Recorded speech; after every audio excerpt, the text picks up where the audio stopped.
Please subscribe Khabar Plus 18 for the latest news and update. And Rajasthan के मुख्यमंत्री सम्माननीय अशोक गहलोत साहब, एआईसीसी के महासचिव, प्रदेश के प्रभारी अजय माकन जी, पीसीसी के अध्यक्ष गोविंद डोटासरा साहब, कांग्रेस पार्टी की हम सबकी उम्मीदवार आदरणीय गायत्री देवी जी,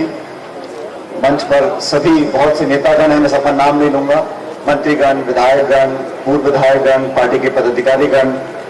और आज की सभा में मौजूद आए हुए सभी नागरिक बंधुओं, किसान भाइयों, नौजवान दोस्तों, माताओं, बहनों, बुजुर्गों और बच्चों। साथियों, सोनिया गांधी जी ने, कांग्रेस पार्टी ने, राहुल जी ने आज हमारे बीच में कांग्रेस के उम्मीदवार के रूप में गायत्री जी को आपके बीच सौंपा है। स्वर्गीय कैलाश जी के अंतकाल के बाद उपचुनाव होना था और ये बात सच है कि बहुत सोच समझकर सबसे चर्चा करने के बाद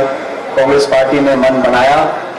और आप सब पे भरोसा करते हुए आज गायत्री जी को अपना उम्मीदवार बनाया है, ताकि साड़ा विधानसभा क्षेत्र से जो बचा हुआ कार्यकाल है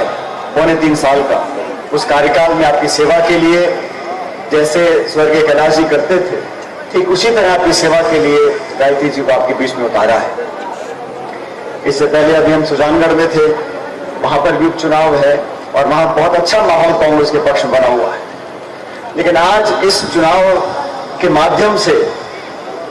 हमें दो बातों को साधना पड़ेगा। पहला, जो केंद्र की सरकार है, जो बीजेपी की सरकार और नीतियां बनाकर हमारे पर थोपने का काम कर रहे हैं, चाहे वो कृषि का कानून हो, चाहे महंगाई की मार हो, चाहे बेरोजगारी हो, चाहे लॉकडाउन हो, चाहे नोटबंदी हो, गैस, पेट्रोल, डीजल, सबकी कीमत आसमान छू रही है और वो केंद्र की सरकार बिना सोचे समझे अपना काम करे चले जा रही है। उनको टोकने के लिए, उनको संदेश देने के लिए इन तीनों उपचुनावों में कांग्रेस पार्टी को जिताना बहुत जरूरी है। अभी देश भर में 5 राज्यों के चुनाव है, 2 मई को मतगणना होगी और मैं समझता हूं कि भारतीय जनता पार्टी कितनी कोशिश कर ले, लेकिन दोबारा सत्ता में असम में नहीं आने वाली और बंगाल में भी वो कुछ भी कर ले, लेकिन वहां की जनता उनको आशीर्वाद नहीं देने वाली। ठीक उसी तरह आज हम सबको बहुत सोच समझकर एक दूसरे का साथ देना है और इस उपचुनाव में अगर हम कांग्रेस पार्टी को जिताते हैं तो संदेश जाएगा मजबूती का, बहुमत का, सरकार के किए गए कामों के ऊपर मोहर लगाने का। और भारतीय जनता पार्टी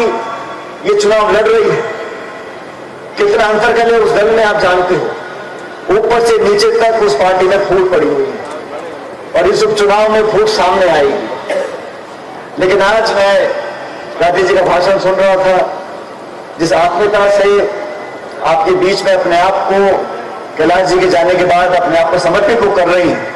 मुझे लगता है कि इसमें जाति बिरादरी सब भूलकर 36 कौमों के लोग मिलकर, जैसे पहले आपने कैलाश जी को आशीर्वाद दिया था, ठीक उसी तरह आप इस बार दोबारा 17 तारीख को इस हाथ के निशान पर बटन दबाकर कांग्रेस पार्टी को जिताएं।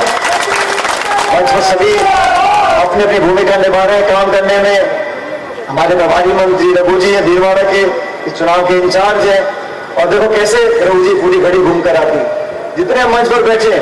जब आपका उपचुनाव हुआ था अजमेर का तो हम सब ने जाकर वहां काम किया और आज आपको वो चुनाना है, इसलिए आप यहाँ बैठो और यहाँ से कांग्रेस जिताकर भेजो। मुझे पूरा विश्वास है कि आपके साथ मिलकर कांग्रेस का एक कार्यकर्ता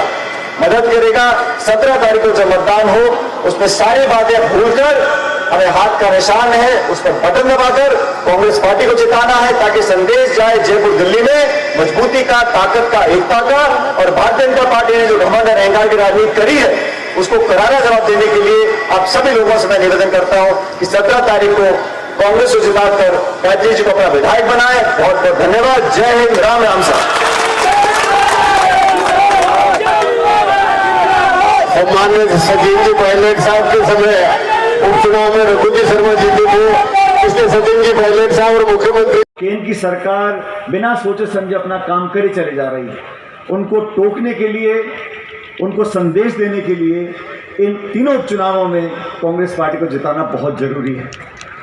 अभी देश भर में 5 राज्यों के चुनाव हैं, 2 मई को मतगणना होगी और मैं समझता हूं कि भारतीय जनता पार्टी कितनी कोशिश कर ले, लेकिन दोबारा सत्ता में असम में नहीं आने वाली, और बंगाल में भी वो कुछ भी कर लें लेकिन वहाँ की जनता उनको